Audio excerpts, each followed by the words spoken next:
Sir नहीं हो पाएगा सर प्लीज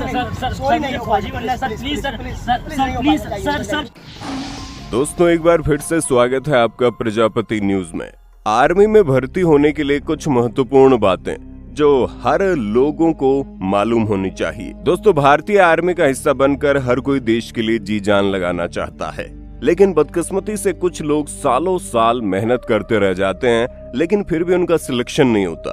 जबकि कुछ ऐसे लोग हैं जो एक ही बार में सिलेक्ट हो जाते हैं। तो आखिर कैसे आर्मी में लोग सिलेक्ट किए जाते हैं और किन बातों का खास ख्याल रखना पड़ता है, आज इस वीडियो में मैं यानी आपका दोस्त विशाल प्रजापति आपको इसी बारे में बताऊंगा कि कौन से टिप्स और ट्रिक्स आजमा कर आप भारतीय आर्मी में जल्दी सिलेक्शन पा सकते हैं। लेकिन हाँ, वीडियो शुरू करने से पहले एक छोटी सी रिक्वेस्ट है। वीडियो के नीचे रेड कलर का सब्सक्राइब बटन दिख रहा होगा, उस पर क्लिक करके सब्सक्राइब कर लें और साइड में बेल आइकॉन भी दिख रहा होगा, उस पर भी क्लिक कर लें ताकि आपको वीडियो मिले सबसे पहले। सबसे पहली चीज तो भारतीय आर्मी में एक साल में एक बार ही भर्ती होती है, इसलिए आपको इस तरह से तैयारी करनी है कि किसी भी हाल में आपके हाथ से मौका ना छूटे। सबसे पहले तो आपको बता दे, अगर आपको भारतीय आर्मी में भर्ती होना है तो उसके लिए आप 3 महीने भी जमकर तैयारी करेंगे तो आपका सिलेक्शन हो सकता है। आर्मी में भर्ती होने के लिए सबसे पहले आपको दौड़ निकालनी होती है, और अगर आप दौड़ ही नहीं निकाल पाते हैं तो बाकी के स्टेप्स बेकार है। इसलिए सबसे पहले आपको रेसिंग की तैयारी करनी चाहिए, और अगर आप एक बार दौड़ निकाल लेते हैं तो उसके बाद रिटेन एग्जाम के लिए आपके पास 1 से 2 महीने का समय रहता है, जिस बीच आप अच्छे से पढ़ाई करके रिटन एग्जाम भी क्लियर कर सकते हैं। दोस्तों दौड़ने की प्रैक्टिस के लिए सबसे पहले आपको अच्छे जूते खरीदने होंगे ताकि आप कंफर्टेबल होकर दौड़ सकें, और इस बात का ख्याल रखें कि आप दौड़ने की प्रैक्टिस सुबह के समय करें, क्योंकि जब कभी भी भर्ती होती है तो रेस मॉर्निंग के टाइम में कराई जाती है। इसलिए सुबह के समय अगर आप दौड़ लगाते हैं तो आपको उस एनवायरनमेंट में दौड़ने की हैबिट बनेगी जो आपके लिए ज्यादा फायदेमंद रहेगी। दोस्तों जब आप दौड़ने की प्रैक्टिस करें तो उस वक्त ज्यादा पानी ना पिया करें, क्योंकि अगर आप ज्यादा पानी पीते हैं तो पानी पेट में घूमने लगता है, जिस वजह से पेट में दर्द शुरू हो सकता है और फिर आपकी स्पीड और स्टेमिना दोनों घटने लगते हैं। इसलिए जब कभी भी आप दौड़ की प्रैक्टिस करें उससे 20 मिनट पहले ही थोड़ा पानी पी लें ताकि बॉडी हाइड्रेटेड रहे। दोस्तों दौड़ते वक्त आप नाक से सांस लिया करें और मुंह से छोड़ा करें। यहाँ पर कई बार देखा गया है कि लोग मुंह के द्वारा ही सांस लेते हैं और मुंह के द्वारा ही छोड़ देते हैं, जिससे सांस फूलने लगती है और थकान भी बढ़ जाती है। आपको ये गलती नहीं करनी, हमेशा नाक से सांस लेनी है और मुंह से छोड़नी है। दोस्तों आप इस बात का ख्याल रखें, कोई भी चीज एक दिन में इम्प्रूव नहीं की जा सकती, इसलिए कई लोग शुरुआत में तो खूब अच्छे से दौड़ लगाते हैं, लेकिन फिर बाद में थक जाते हैं और उम्मीद छोड़ देते हैं। ये चीज आपको नहीं करनी है, बल्कि धीरे धीरे शुरुआत करनी है और दिन प्रतिदिन अपने आप को बेहतर बनाते रहना है। एक भी दिन दौड़ लगाने में कंजूसी नहीं करनी। अगर आप दौड़ लगा रहे हैं तो मतलब 3 महीनों तक आपको सिर्फ और सिर्फ बेहतर तरीके से दौड़ लगानी है, क्योंकि अगर आपने 1 या 2 दिन दौड़ना छोड़ दिया तो फिर आपकी बॉडी रेस्ट मोड में चली जाती है और फिर आपको दोबारा से शुरुआत करनी पड़ती है।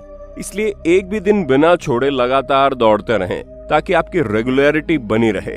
दोस्तों आपको हेल्दी फूड खाना है ताकि आपका स्टेमिना बढ़े और आप ज्यादा स्ट्रांग हो सके, क्योंकि अक्सर दौड़ने की स्पीड तो सबकी बराबर होती है, लेकिन फर्क सिर्फ स्टेमिना में होता है। ज्यादातर लोग दौड़ने में बीच में ही थक जाते हैं क्योंकि उनके अंदर स्टेमिना ही कम होता है। ऐसे में अगर आप हेल्दी फूड लेते हैं तो आपका स्टेमिना बना रहेगा और आप बेहतर तरीके से परफॉर्म कर सकेंगे। दोस्तों प्रैक्टिस के दौरान किन किन बातों का ख्याल रखना है ये तो हम आपको बता चुके।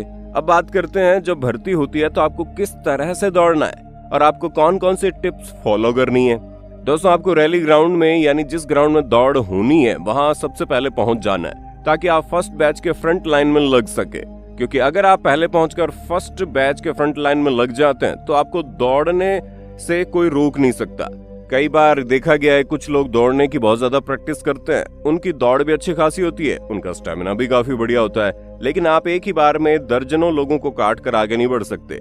ऐसे में अगर आप सबसे पीछे वाली लाइन में खड़े हैं तो आपके लिए आगे दौड़ रहे 50 से 60 लोगों को भी पीछे छोड़ना थोड़ा मुश्किल हो जाता है, लेकिन अगर आप आगे की लाइन में खड़े हैं तो आप बेहतर तरीके से दौड़ सकते हैं। आपको रैली ग्राउंड में दौड़ने के दौरान अपना बैलेंस नहीं खोना, क्योंकि देखा गया आधे से ज्यादा लोग इसलिए दौड़ नहीं निकाल पाते क्योंकि दौड़ने के बीच में ही गिर जाते हैं, जिसकी वजह से उन्हें उठने में टाइम लगता है और कई बार तो चोट भी लग जाती है। इसलिए हमेशा दौड़ते वक्त अपना बैलेंस बनाए रखें। दोस्तों जब दौड़ें स्टार्ट होने वाली हो तो ऑर्डर का इंतजार करें और हमेशा चौकन्ना रहें। एकदम से आवाज आने पर आप दौड़ना शुरू कर दें, क्योंकि जब कभी दौड़ होने वाली होती है तो टेंशन शुरू हो जाती है कि हमारा सिलेक्शन होगा या नहीं होगा। इसलिए पहले से ही अपने आप को रिलैक्स करके रखें और ज्यादा ना सोचें। बस सिर्फ इतना ख्याल रखें कि मैं अपना बेस्ट दूंगा और बाकी जो होगा वो देखा जाएगा।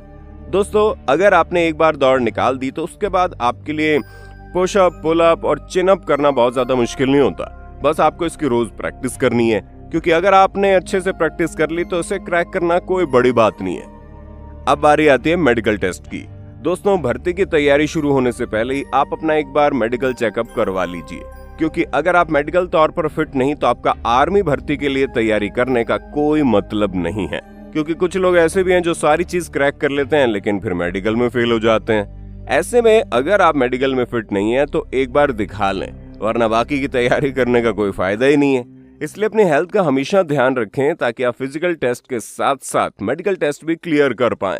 और जब ये दोनों हो जाए तब बारी आती है रिटर्न एग्जाम की, जिसके लिए आपको अच्छे तरीके से तैयारी करनी होगी।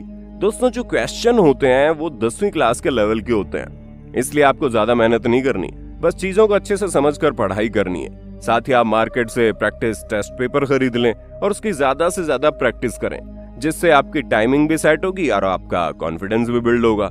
और दोस्तों, रिटर्न एग्जाम क्लियर करने के बाद आपको न्यूज़पेपर पढ़ना भी बहुत जरूरी है, ताकि आपको आसपास हो रही चीजों की अच्छे से नॉलेज हो। दोस्तों, अगर आप ये सारी चीजें कर लेते हैं तो आपको आर्मी में भर्ती होने से कोई नहीं रोक सकता। बाकी उम्मीद है आपको वीडियो पसंद आई होगी। इसी तरह की वीडियोस को देखते रहने के लिए हमारे चैनल को लाइक, शेयर, सब्सक्राइब करना ना भूलें। और हाँ, हम फिर मिलेंगे नए वीडियो में। तब तक के लिए जय हिंद, जय भारत। दोस्तों, आपकी स्क्रीन पे 2 और वीडियोस दिख रही हैं, जिसे देखने के लिए आप इस स्क्रीन पर क्लिक करें। दोनों देखिएगा, बहुत अच्छी वीडियो बनी है।